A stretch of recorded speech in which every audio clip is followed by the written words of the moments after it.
This is Kilo, and today I will be showing you how to rekey your Kwikset smart key lock.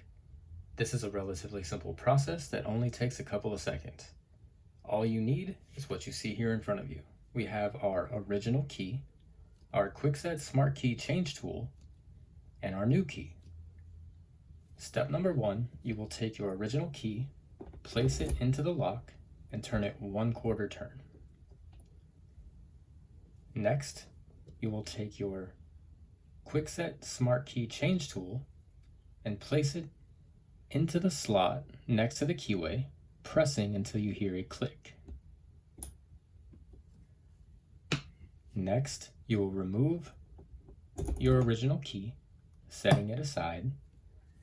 You will then take your new key, place it into the lock, and simply turn it the opposite way. And you have now successfully rekeyed your smart lock, rendering your old key useless. That's really all there is to it. Hopefully this helped. If it did, you can feel free to leave a like and have a nice day.